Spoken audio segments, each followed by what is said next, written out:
Je voudrais saluer les visiteurs et visiteuses. Alors, Nicole, Daniel, et encore Nicole, c'est ça? Marie-France, d'accord. Donc, Nicole, Daniel et peut-être Marie-France viennent de l'église fréquentent l'église de Lons-le-Saunier.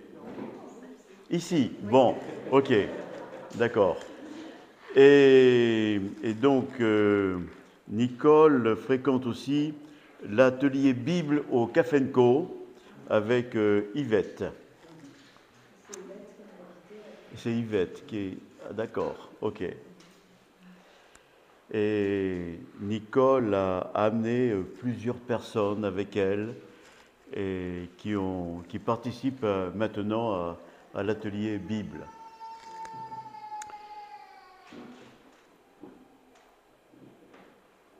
Je voudrais vous raconter une histoire.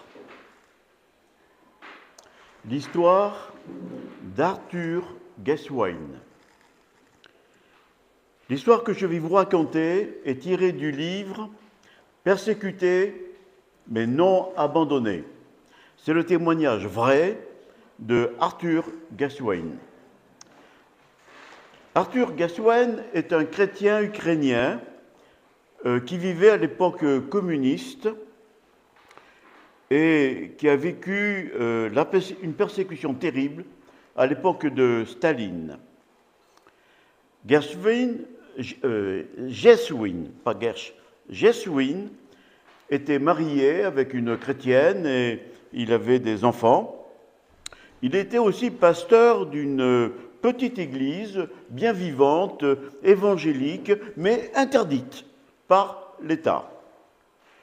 Le KGB c'est la police secrète, le KGB le surveillait. Et un jour, il a été convoqué par un inspecteur des KGB afin de faire pression sur lui pour qu'il cesse ses activités chrétiennes. Alors pour se défendre, Geswain invoque la constitution soviétique qui garantit la liberté de conscience à tous les citoyens soviétiques. Voici la réplique de l'inspecteur. C'est juste ce que tu dis. La Constitution garantit la liberté de conscience et nous jouissons tous de cette liberté. J'ai la liberté d'être athée et toi, tu as la liberté de croire dans ce Dieu imaginaire. Seulement, tu ne dois pas parler de religion. C'est interdit. C'est se comporter en agitateur. Moi, un agitateur. Oui, vous cherchez à conspirer contre l'État soviétique. Vous pouvez croire en Dieu avec votre femme. Pourquoi pas? Vous pouvez lui adresser vos prières, mais seulement chez vous et sans la présence d'autres personnes. Oui, monsieur l'inspecteur, mais ne me coupez pas la parole, Geswain. J'espère que vous allez faire entrer une fois pour toutes dans votre cervelle, dans votre petite cervelle, qu'il est interdit de parler de votre Dieu et d'autres personnes. Il est interdit d'inviter des gens à participer à des réunions. C'est interdit, interdit, interdit. Avez-vous compris? Oui, j'avais compris. Je renonçais à vouloir le persuader que ce qu'il demandait là était une chose impossible. Il commençait à se mettre en colère. Allez, maintenant, soyez sûr, si on vous prend encore en faute, vous n'allez pas vous en tirer aussi facilement. Ça pourrait aller jusqu'à vous mettre en prison pendant 25 ans. Je n'avais plus qu'à partir. 25 ans de prison. Ce n'est qu'une fois dehors que je compris réellement le sens de ces paroles. Valait-il la peine d'encourir un châtiment pareil? 25 ans de prison? Est-ce que ça valait la peine de continuer à se réunir avec d'autres croyants qui étaient décidés à obéir à la parole de Dieu? Commentaire. Sous le régime soviétique, la peine de 25 ans de prison devait être purgée dans un camp de concentration qu'on appelle en russe le goulag. Dans ces camps de concentration sont passés des millions de personnes. On les faisait travailler pendant 11 heures par jour. Les prisonniers étaient sous-alimentés et ces goulags étaient souvent dans les régions glaciales de Sibérie avec du moins 20, moins 25, moins 30 degrés. Les prisonniers travaillaient sans salaire. Dans les faits, ils étaient des esclaves. Dans ces conditions, environ 50% d'entre eux ne sortaient pas vivants. Alors on a une description précise de ce qui se passait dans ces camps par le témoignage de Solzhenitsyn, dans un livre autobiographique qu'il a écrit, L'archipel du Goulag. À la suite de quoi, Alexandre Solzhenitsyn a reçu le prix Nobel de littérature en 1970. Solzhenitsyn était un chrétien convaincu de culte orthodoxe. Mais lorsqu'on est en prison pour sa foi, je vous assure qu'on ne demande pas est-ce que tu es baptiste, catholique, on est chrétien. C'est tout. On revient à notre histoire. Alors, Gershwin se pose la question, Seigneur, que faut-il faire? Continuez à vous réunir, me souffler une petite voix. Mais Seigneur, on risque d'aller en prison. M'aimes-tu? Semblait me demander cette petite voix. Bien sûr que je t'aime, Seigneur, tu le sais, mais m'aimes-tu? C'était à cette question-là, d'une importance vitale, que je me sentais obligé de répondre. Oui, Seigneur, je t'aime. Serais-tu prêt à souffrir pour moi? Je voudrais bien être prêt à souffrir pour toi, mais je ne crois pas que j'en ai la force. Regarde-moi, Seigneur, je ne suis pas très fort. Je ne suis pas très solide. Je suis tout faible. Je ne pourrais pas supporter, Seigneur. Et puis, Seigneur, j'ai ma famille. Pourquoi Dieu ne me répondait pas? Je savais qu'il m'aimait, car Jésus, sur la croix, avait donné sa vie pour moi et il m'avait déjà fait sentir plus d'une fois sa présence. Pourquoi me laissait-il maintenant dans l'incertitude? Il se contentait de me répéter « M'aimes-tu » Cette question m'obséda pendant plusieurs jours. Bien sûr que je l'aimais, mais étais-je vraiment prêt à souffrir pour lui, s'il le fallait? J'étais incapable de le dire. Oui, Seigneur, si tu le veux. Gershwin relate que pendant un bon moment, il était dans le doute et dans l'incertitude sur cette question, jusqu'au jour où il fit une rencontre inhabituelle. Avec des frères de son église, il fait une visite à la prison locale pour apporter un colis de nourriture à un vieux chrétien emprisonné dans cette prison. Gershwin raconte cette rencontre. On nous fouilla à l'entrée de la prison pour s'assurer que nous ne cachions rien, et on fouilla aussi nos vêtements. Le contrôle terminé, on nous mena dans un parloir rempli de tables et de bancs. Une porte s'ouvrit et Ivan Miroshkin entra. C'était le prisonnier. Il nous reconnut tout de suite, et il s'avança vers nous à grands pas. Quelques semaines plus tôt, nous ne savions rien les uns des autres, et subitement, nous eûmes l'impression de nous connaître depuis longtemps. Il se jeta à notre cou, en versant des larmes, et nous embrassâmes, pleurant. Il était heureux, au point d'en être bouleversé.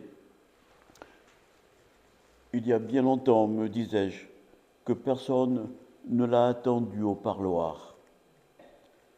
On s'est mis à l'écart, devant une table, et nous nous sommes présentés à tour de rôle. Et nous lui avons posé la question « Pourquoi es-tu ici, frère ?» « Ah, dit-il, c'est une vieille histoire. Je parlais à mes voisins de l'amour de Jésus, et mes voisins devenaient croyants. Quand on l'a appris, on m'a arrêté. Tu as dit que c'était une vieille histoire. Depuis combien de temps es-tu en prison ? 19 ans. 19 ans ? Nous le regardions, ayant peine à le croire. Les bras m'ont tombé. Je restais bouche bée. Voilà un homme qui a été prêt à tout supporter à cause de sa foi pendant 19 ans. Tandis que les autres continuaient à parler avec lui, je restais là, bouleversé, parce que je voyais, que j'entendais, je sentais que Dieu parlait maintenant à mon cœur, de telle sorte que je ne pouvais plus cette fois me dérober. Ivan Miroshkin était pour moi un exemple vivant, plus éloquent que tous les sermons du monde. Je le regardais, fasciné.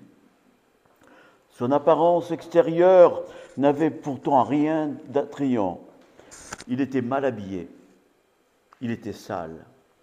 On pouvait même dire que ses vêtements misérables n'étaient que des haillons.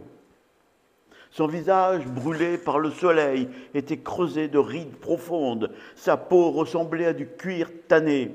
La sécheresse lui avait gercé les lèvres et crevassé la peau des mains. Un peu de pommade eût vite fait de le guérir. Mais si cet article était pour nous très courant, c'était un luxe dans une prison. Les traits de son visage étaient marqués par la souffrance, par de longues années de travail pénible, par une alimentation insuffisante, par la solitude. Et pourtant, ses yeux brillaient d'un éclat presque surnaturel. Je me sentais profondément ému. Cet homme avait fait le sacrifice de sa vie. Il avait porté volontairement sa croix, mais Dieu avait fait descendre une telle paix dans son cœur qu'elle rayonnait, elle était surnaturelle dans son regard. Je ne pouvais plus douter désormais.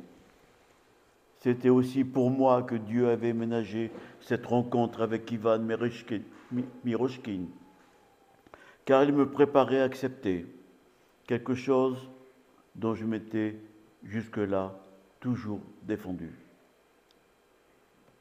Il est certain que les voies de Dieu nous sont souvent incompréhensibles, mais j'avais fini par me rendre à l'évidence. S'il y a entre le ciel et la terre beaucoup de choses que nous ne comprenons pas, cela ne veut pas dire qu'elles n'existent pas et qu'il faille les rejeter. Qu'est-il arrivé ensuite à Gershwin ? Un jour, le KGB est venu chercher Gershwin. On lui a fait un procès pour activité anti-soviétique et il a été condamné à une peine de 25 ans dans le goulag. Et il est parti sans savoir s'il reverrait dans cette vie sa femme et ses enfants. Comme les autres prisonniers, Gershwin a connu les travaux forcés et la vie dure qu'a décrit Alexandre Solzhenitsyn avec tant de détails dans son livre « L'archipel du Goulag ». Au cours de son séjour dans le goulag, Gershwin a fait la rencontre d'autres chrétiens, eux aussi prisonniers à cause de leur foi.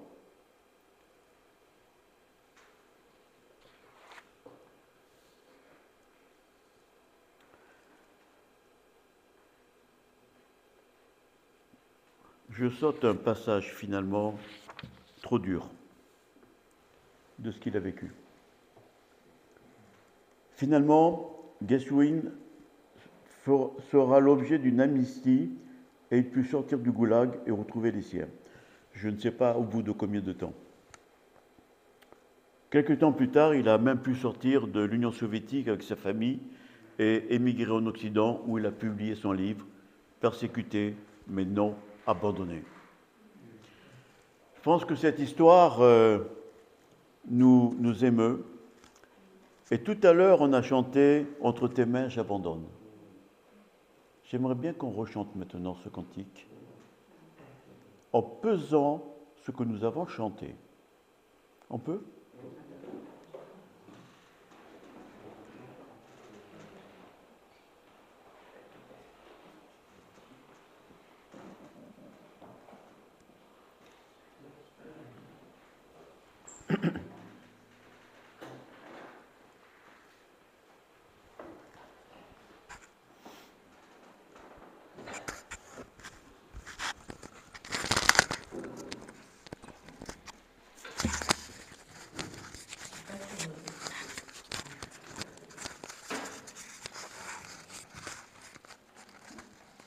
On va le chanter, mais en pesant bien les paroles.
Tu veux qu'on ajoute encore un cantique? Non, le 113, c'est ce qui était prévu. À la fin. C'était pour clore le... Mais je continue. Je peux? Avec plaisir. Quel engagement quand nous chantons ce cantique. Je vous propose, pour continuer notre méditation, un texte qui se trouve dans 2 Corinthiens, chapitre 4, au verset 8 à 10.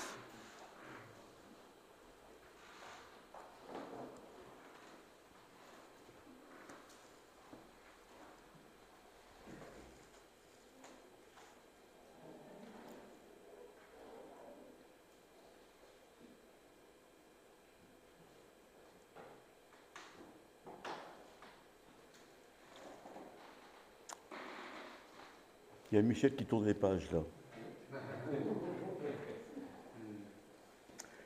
Nous sommes pressés de toute manière, mais non réduits à l'extrémité, dans la détresse, mais non dans le désespoir, persécutés, mais non abandonnés, abattus, mais non perdus, portant toujours avec nous dans notre corps la mort de Jésus, afin que la vie de Jésus soit aussi manifestée dans notre corps. L'apôtre Paul nous dit dans ces versets qu'il est en train de subir des événements difficiles. Il est en train de vivre des événements durs. Il dit qu'il est dans la détresse. Et il précise même au verset 11,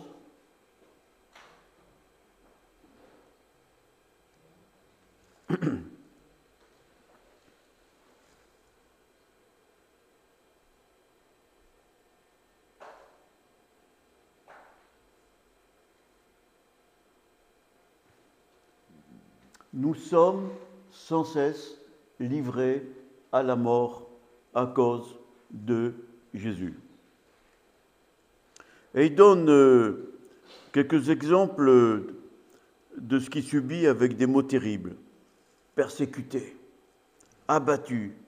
Mais il a ajouté, on est dans la détresse, mais non dans le désespoir.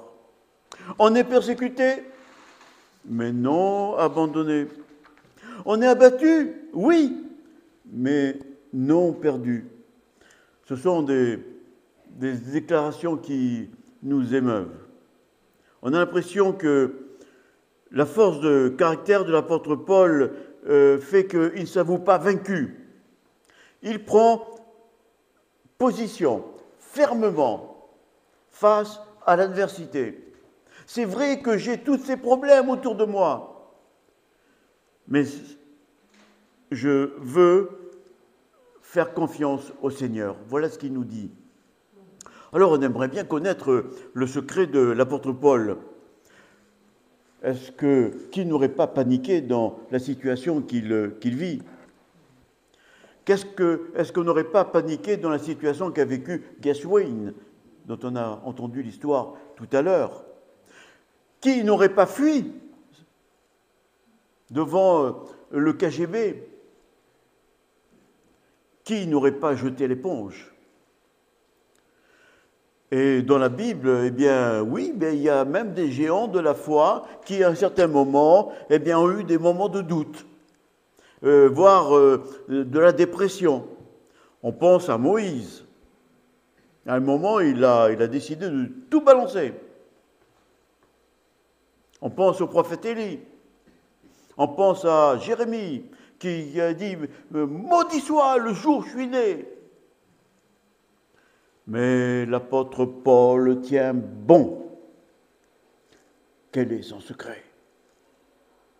Quel est le secret de Aïouba, qui a perdu sa femme, ses enfants, ses biens? Job, il avait perdu ses enfants et ses biens, pas sa femme. D'où lui viennent ces forces morales à l'apôtre Paul? D'où lui viennent ces certitudes? Alors on a la réponse dans les versets 16, 17 et 18.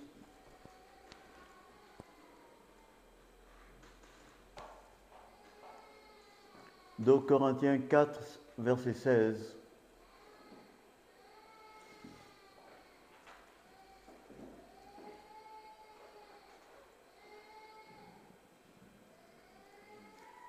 C'est pourquoi nous ne perdons pas courage.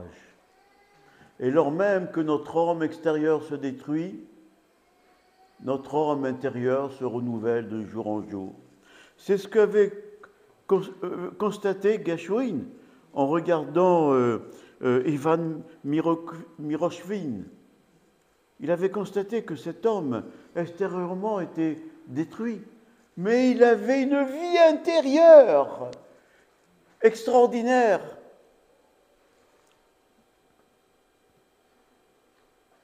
Avec Marie-France, à l'époque où nous allions en Roumanie, on a rencontré des gens qui avaient fait la prison à cause de leur foi.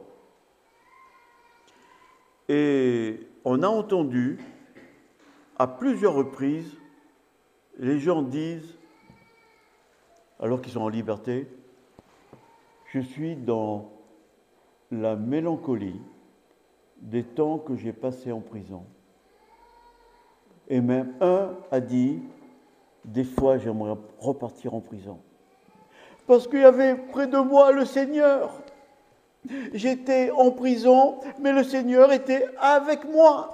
Et j'avais une rencontre avec le Seigneur qui était exceptionnelle. Et ces gens nous disent aujourd'hui, la persécution, alors que nous sommes en liberté, est pire. Parce qu'on a la liberté et on ne recherche plus le Seigneur. On ne prend plus le temps de lire la parole de Dieu. On est trop occupé à faire des tas de choses qui nous semblent prioritaires. Et on oublie notre relation avec le Seigneur. On oublie le temps d'apprendre pour se rapprocher avec le Seigneur en lisant la parole de Dieu. Et ils nous disent, je préfère retourner en prison. L'être extérieur se détruit, mais l'être intérieur se renouvelle de jour en jour. En effet, nos légères afflictions, verset 17, du moment présent produisent pour nous, de là de toute mesure, un poids éternel de gloire. Verset 18, ainsi nous regardons non pas à ce qui est visible, mais à ce qui est invisible. Car les réalités visibles sont passagères et les invisibles sont éternelles. Ceux qui étaient là en prison, persécutés, comme Ayouba et comme d'autres, et comme l'apôtre Paul, et comme ces prisonniers que nous avons vécus, que nous avons rencontrés en Roumanie, ils avaient une situation visible, catastrophique, mais ils avaient appris peu à peu à regarder l'invisible. L'invisible, le Seigneur, l'au-delà. L'apôtre Paul dit, un poids éternel de gloire. Je suis dans la détresse, dit l'apôtre Paul. Je suis persécuté, je suis abattu, je suis livré à la mort. Et au verset 17, il dit, ce sont de légères afflictions. Alors j'ai regardé dans le dictionnaire, c'est quoi une affliction? Le dictionnaire répond, une épreuve qui cause une profonde douleur. Et le point de vue de l'apôtre Paul, c'est que, eh bien, ça va. C'est léger. L'affliction, la persécution, la douleur, les problèmes, légère affliction. Ça va. Ce sont de légères afflictions du moment. Mais comment peut-il considérer que ces afflictions sont légères? Est-ce que ce qu'a vécu Gershwin, ce sont des afflictions légères? La réponse, c'est que l'apôtre Paul, dans ces moments de difficulté, est arrivé dans un cheminement spirituel à l'incertitude que ces afflictions vont produire, verset 17, un poids éternel de gloire. Je vise le poids éternel de gloire. Il met dans la balance le poids des afflictions et en face le poids de la gloire. Il a dit le mot poids, le poids éternel de gloire. C'est comme si on avait une balance. Vous savez, les vieilles balances qu'on trouve chez les maraîchers en laiton, avec deux plateaux. Hein. Dans un plateau, on met les légères afflictions, et sur l'autre plateau, on met un poids éternel de gloire, et ce plateau, boum, il envoie en l'air les légères afflictions.